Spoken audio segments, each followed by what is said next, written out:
Boa noite, gente querida, sejam muito bem-vindos. Hoje nós vamos falar a respeito da resistência que os crentes farão, no período da grande tribulação, e nós vamos falar de coisas muito interessantes. Seguinte, Apocalipse 12, 7 a 11, é um texto muito interessante que eu vou estar comentando hoje, e diz o seguinte: houve peleja no céu. Miguel e os seus anjos pelejaram contra o dragão. Também pelejaram o dragão e os seus anjos, todavia não prevaleceram. Nem mais se achou no céu o lugar deles. E foi expulso o grande dragão, a antiga serpente, que se chama Diabo, e Satanás, o sedutor de todo mundo. Sim, foi atirado para a terra, e com ele os seus anjos. Então ouvi grande voz do céu proclamando: agora veio a salvação, o poder, o reino do nosso Deus e a autoridade do seu Cristo. Pois foi expulso o acusador dos nossos irmãos, o mesmo que os acusa de dia e de noite diante do nosso Deus. Eles, pois, o venceram por causa do sangue do Cordeiro e por causa da palavra do testemunho que deram. E mesmo em face da morte, não amaram a própria vida. Gente, vamos imaginar o seguinte: aconteceu o arrebatamento. Muitas pessoas que ficaram, que não foram arrebatadas, já sabem que foi o arrebatamento. Já sabem a razão por que não subiram, ou porque não creram, ou porque não buscaram a Deus, ou porque não acreditaram que o arrebatamento vinha. E aí estão na terra e sabem de que o anticristo vai se levantar e que agora é a última oportunidade que elas têm de serem salvas. Juntamente com essas que já tinham ouvido, muitos outros serão convertidos pela pregação das duas testemunhas e também dos 144 mil. Lembrando, gente, esse texto que nós lemos aqui é o texto que acontece exatamente no meio da tribulação, ou seja, depois de 3 anos e meio. Os primeiros 3 anos e meio é o caos que estará instalado e o governo do anticristo se forma, como nós falamos ontem, e aí eles começam a implementar todo o plano desse governo mundial, com a marca da besta, com o controle total da mídia, tá? Agora, certamente a internet não permitirá mais que se pregue o evangelho. Afinal de contas, o evangelho será visto como uma religião que provoca guerras, que provoca brigas, será vista como algo politicamente incorreto. E aí, então, eu pergunto para vocês: como é que se resistirá a esse avanço do inimigo? Eu acredito, gente, que vai haver, sem dúvida alguma, pessoas que fugirão para florestas, montanhas e desertos, os lugares ermos da terra. Mas essas pessoas, elas vão convidar os seus amigos, vão convidar os seus familiares. Alguns vão achar que é balela e aí eles vão ter que fugir. Outros, por outro lado, eles vão acreditar naquilo que essas pessoas pregarem. Então, eu acredito que vai se formar em todo mundo células de resistência. Pessoas que vão começar a se reunir para orar umas pelas outras, para ajudar umas às outras, não é? As pessoas vão levar mantimentos, vão dividir, as pessoas vão levar barracas, vão formar pequenas comunidades de resistência, escondidos principalmente longe das cidades, e estarão nos lugares mais longínquos. Segundo o pastor João Marcos, Jesus claramente diz que não haverá essa chance que muitos propagam. É uma chamada só. O que o Senhor diz não é o que a Bíblia diz, tá bom? Pastor João Carlos Marques é um homem de Deus, mas ao longo do tempo ele começou a ter algumas mudanças de opinião, até mesmo das coisas que ele dizia, e às vezes eu fico em dúvida de que tenha sido Jesus mesmo que disse algumas coisas nessas coisas, ou se era uma interpretação dele, porque a verdade é que a gente vê que muitas pessoas vão se converter na grande tribulação, gente.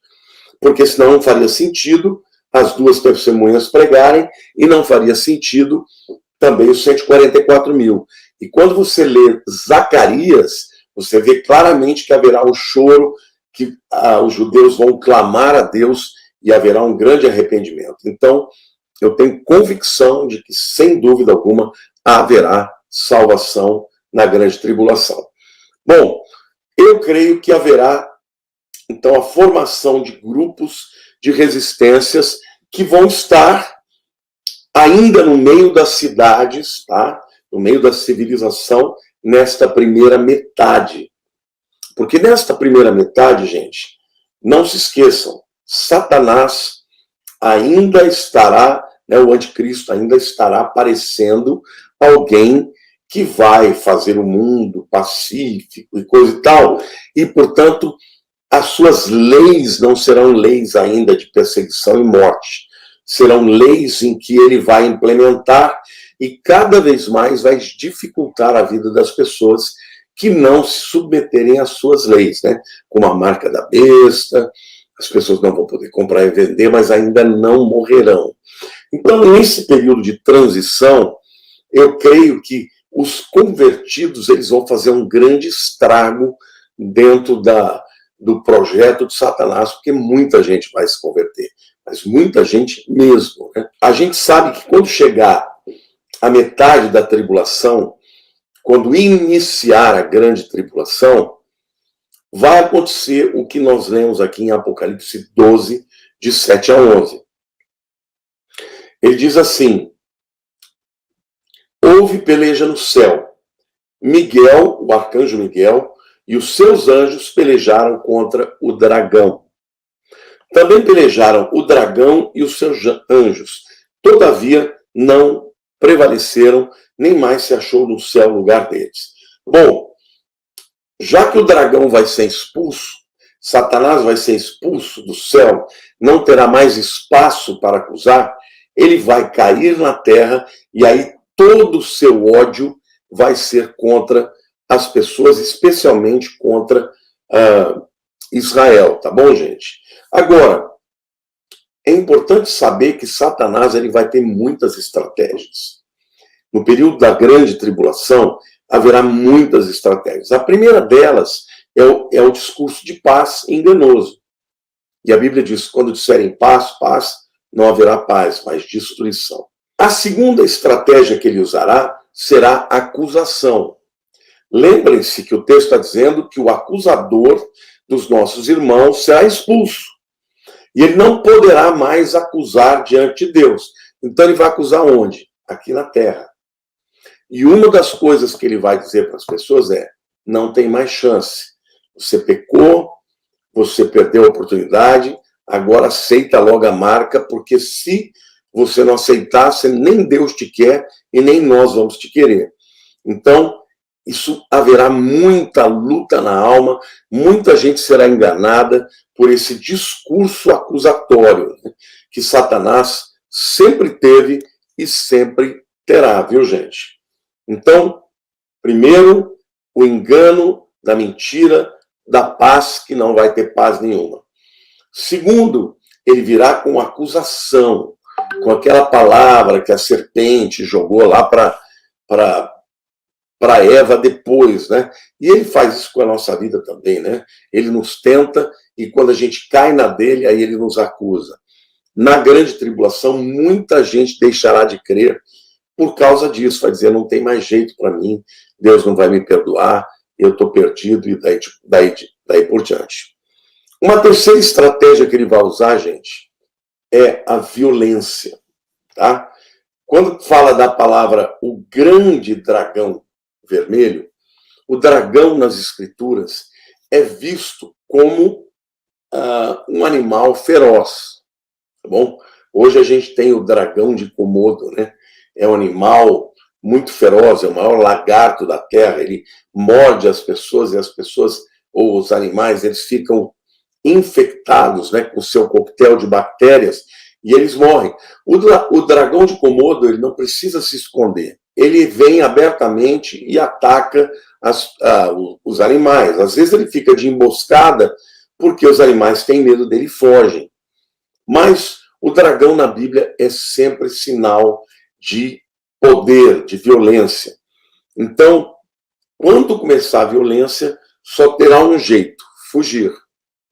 Quem não quiser aceitar a marca da besta vai ter que fugir. Ou para as montanhas, ou para o deserto, ou aqueles que tiverem, por exemplo, uma floresta como a amazônica, melhor ainda, né? Ele é chamado também de antiga serpente. E se o dragão, ele é um animal muito poderoso e que ele não tem problema nenhum de atacar abertamente, já as serpentes, não. A serpente é um animal de emboscada. A serpente está sempre escondida nos lugares para que quando você menos esperar, ela ataque. Então, eu acredito que na grande tribulação vai ter tudo isso, né? Vai ter a luta da alma, espiritualmente as pessoas se sentindo acusadas, vai ter a perseguição física e a maneira de resistir vai ser fugindo, tá? Agora, fugindo e pregando, fugindo e levando alguns consigo, fugindo e tentando arrancar do engano do diabo aqueles que ainda não foram marcados pela marca da besta. Porque depois que recebeu a marca, já era. Aí não tem volta.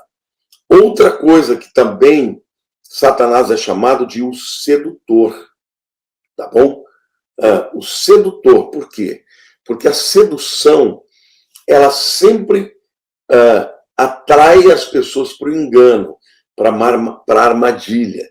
Então, ele será sedutor, será um homem de um discurso espetacular, será um político muito famoso, será um político encantador, as pessoas vão adorá-lo, vão aplaudi-lo, né? Eu me lembro que quando o ex-presidente Obama estava no poder, ele ia falar nas nações, parecia que ele era um popstar. Eu acho que o anticristo vai ser alguém assim, até muito melhor do que o Obama foi, vai ser uma pessoa extremamente sedutora e vai enganar as pessoas. O discurso dele vai ser lógico, as pessoas vão dizer, mas não tem nada demais, olha, ele está pregando a paz, ele está pregando a união dos povos, ele está pregando o amor ao próximo, olha como o discurso dele vai ser bonito. Sedução. E as pessoas vão cair nessa. Então, como a igreja vai resistir? Tem que resistir pregando, conscientizando as pessoas, aqueles que estiverem enganados, tem que falar claramente para eles, dizendo, olha, isso é um engano, isso é mentira. O Espírito Santo certamente dará sabedoria para que as pessoas tenham condições de resistir mesmo e tenham condições de pregar para arrebatar, né, o máximo possível de pessoas das mãos de Satanás e deste engano tremendo que ele está fazendo. Por último lugar, uma última técnica que ele vai fazer é a técnica da dominação territorial. Hoje, gente, para vocês terem uma ideia, Satanás, o trono dele está nas regiões celestiais, mais propriamente no segundo céu. O primeiro céu é o céu físico, né? O firmamento. O segundo céu são as regiões celestiais, onde está o império das trevas. E o terceiro céu é onde está o nosso Deus. Ele vai ser expulso, gente, dos céus. E ele não mais poderá chegar na presença de Deus para acusar os irmãos.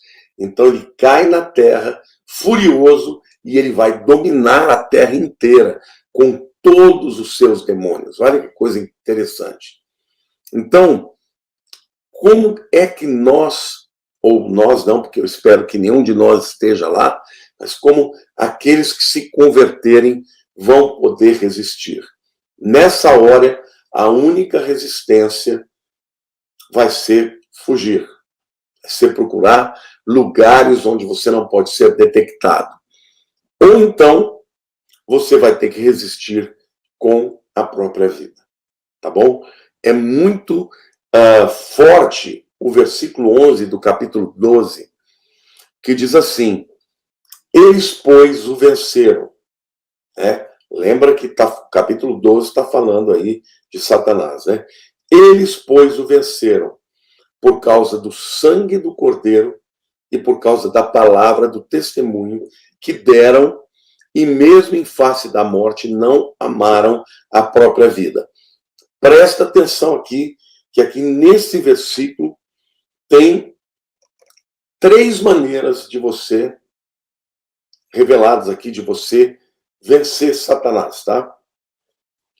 Em primeiro lugar, fala, eles o venceram por causa do sangue do Cordeiro. Ou seja, o sangue do Cordeiro é tanto o sangue que nos purifica dos pecados, mas também é o sangue que quebra o jugo. A unção de Deus quebra o jugo. O sangue do Cordeiro quebra o poder de Satanás. Então, eu creio que o sangue do Cordeiro primeiro fala da libertação das mentes das pessoas. Então, as pessoas que estiverem encantadas com tudo que a mídia diz, né, com a tecnologia do anticristo, com o discurso, né, altamente persuasivo do falso profeta, né, com a imagem da besta que vai falar, com tudo que está ao seu favor, né, a mídia, os artistas, todo mundo fazendo campanha pró-anticristo, a grande maioria vai ser enganada. Mas o sangue de Jesus, eu creio que vai libertar pessoas deste engano antes delas serem marcadas com a marca da besta e, na minha opinião, com um microprocessador ou um microchip ou um nanorobô. Mas o sangue do Cordeiro, ele também nos dá perdão completo. Porque não se esqueçam, ele é o acusador. E quando vem com a sua acusação, nós mostramos o sangue do Cordeiro. Fui purificado e lavado pelo sangue de Jesus. Amém?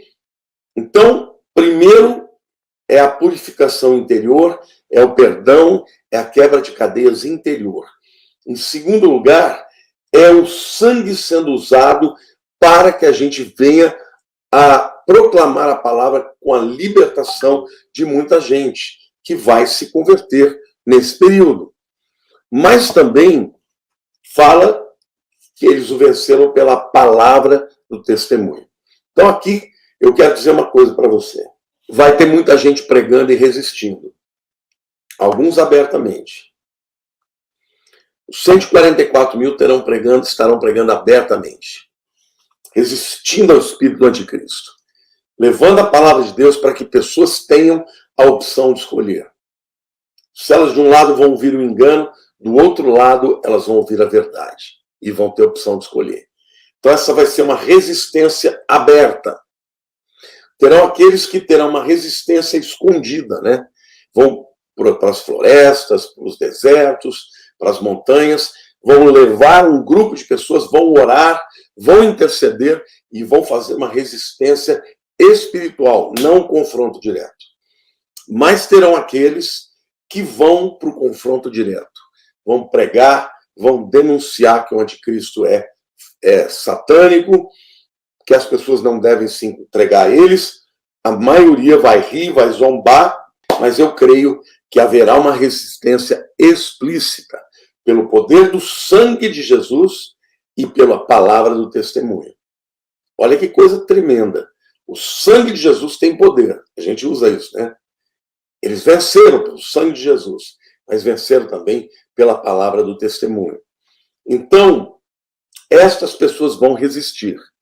E muitas delas, a maioria delas, essas que forem para o confronto aberto, a maioria delas vai morrer. Vai ser decapitada. E vai perder a vida, mas receberão galardões extraordinariamente maravilhosos da parte do Senhor. Então, gente, eu quero dizer para vocês que esse período da grande tribulação, ainda que pareça que Satanás está fazendo e acontecendo, Quem está no controle é Deus. Todas as vidas que tiverem que se converter na grande tribulação se converterão. Os que não creram, que ouviram a mensagem, mas não creram, terão uma segunda oportunidade. Os que não conheciam a mensagem, o mundo inteiro ouvirá falar de Jesus através das duas testemunhas dos 144 mil. Terão uma oportunidade. Além disso, terão aqueles crentes cheios do Espírito que Deus vai falar para eles. Não fujam, enfrentem. Vocês vão morrer, mas vocês vão pregar. E vocês vão ser vencedores, porque vocês têm o sangue de Jesus sobre a vida de vocês e têm um testemunho poderoso através da sua palavra. Então, a resistência será espiritual para aqueles que vão para os campos, né? Que vão para as florestas, resistência em oração, recebendo pessoas que conseguem fugir, né? Então, pessoas que conseguirem fugir vão encontrar grupos que já estão estabelecidos, né? Em clareiras, no meio de florestas, em lugares escondidos, em montanhas, e pessoas conseguirão chegar até lá e ser protegidas, ser alimentadas. Essa é uma forma de resistência. A segunda forma de resistência é a resistência aberta, né? Confrontando o que vai ser dito pelo anticristo, pelo falso profeta, por todas essas pessoas líderes mundiais, pelos artistas, pelas pessoas famosas, atletas, que todos, ou a grande maioria, estará ao lado do anticristo. Mas aqueles que resistirem abertamente também vencerão. Pelo sangue do Cordeiro, que o sangue de Jesus tem poder, e pela palavra do testemunho. É verdade que a grande maioria destes morrerá, mas morrerá como vencedor.